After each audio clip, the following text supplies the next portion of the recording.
Hola a todos. En esta oportunidad hablaremos acerca de uno de los procesos más complejos en la comunicación del ser humano, que es la escritura. La escritura es un proceso porque reúne tres elementos.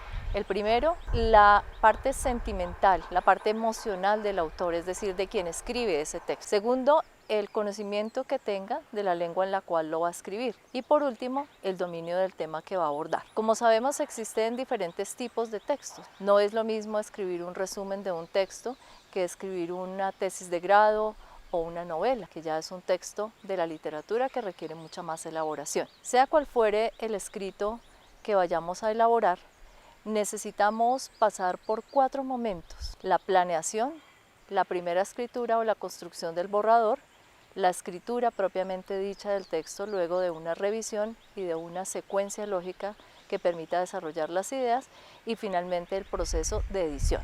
Me voy a referir brevemente a cada uno de ellos. El primer momento, que es el momento de planeación, da respuesta a 4 preguntas. ¿Qué escribimos o qué es lo que pretendemos escribir? ¿Para qué? Es decir, ¿cuál es el objetivo que tenemos al momento de escribir? Tercero, ¿para quién?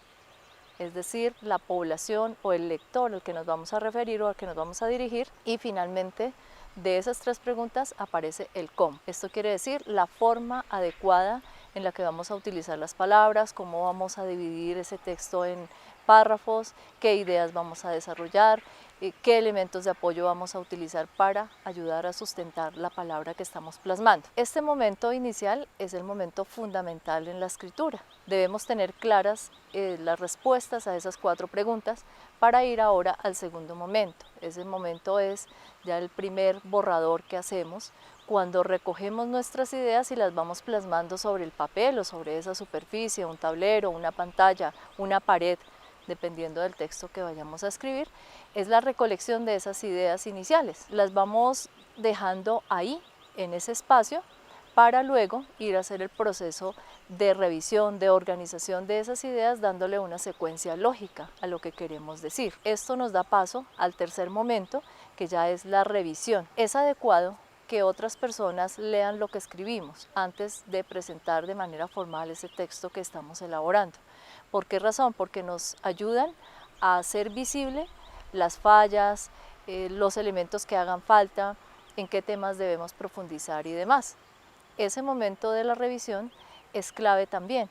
Hace referencia a esa secuencia de ideas, ya cómo tomamos las ideas que plasmamos en el momento anterior, que planeamos inicialmente, donde dimos respuesta a las 4 preguntas, luego las plasmamos sobre el papel de manera espontánea, las hemos organizado, bien sea en un mapa conceptual, en un cuadro sinóptico, en un esquema, que nos dé cuenta de ese tema macro y cómo se subdivide en subtemas. Ahora, en el momento de la revisión, ya hemos desarrollado esas ideas, ya las hemos plasmado de una manera lógica, siguiendo una secuencia y también una estructura, como ya lo mencionaba ahora, dependiendo del tipo de texto que estemos elaborando.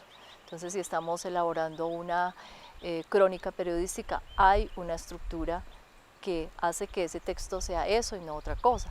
Si estamos elaborando un ensayo, si estamos escribiendo una novela, cada uno tiene una estructura distinta. En este momento se mezclan esos 2 elementos: el dominio del tema mediante una secuencia lógica de este, y también el tipo de texto que estamos escribiendo, para finalmente llegar al cuarto momento o cuarta fase, que es la edición. En esta edición ya tomamos esos elementos más desde lo formal para darle una mejor presentación a ese texto escrito. Aquí revisamos la puntuación, los conectores, de qué manera los empleamos, si repetimos algunas palabras o algunas expresiones, si para evitar esa repetición podemos utilizar unos sinónimos u otros términos que nos permitan aclarar la información o profundizar en ella. También está el uso de las mayúsculas, por ejemplo. Si estamos escribiendo un texto que requiere el manejo de la imagen como elemento de apoyo, gráficas, tablas, si las hemos enumerado de manera adecuada, si toda esa información que hemos organizado está plasmada en la tabla de contenido, si hemos hecho las referencias y las citas respectivas. No olvidemos que la cita va incluida dentro del texto, y de cada una de esas citas debemos hacer la referencia al final del documento, que es lo que se llama la bibliografía.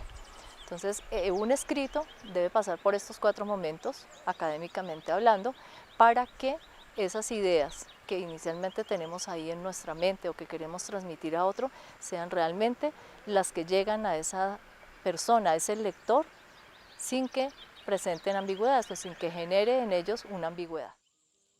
La escritura está ligada a la lectura. Quien desee escribir sobre un tema primero debe leer acerca del mismo. El proceso de escribir en ocasiones se torna un poco más complejo que el de leer, debido a que este último implica que quien lo hace no solo posea unos conocimientos previos acerca de lo que va a escribir, sino que también debe saber organizar de manera coherente sus ideas para exponerlas a otro posible lector.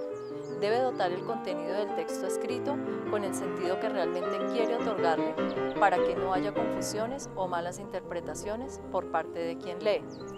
Delia Lerner, 2001.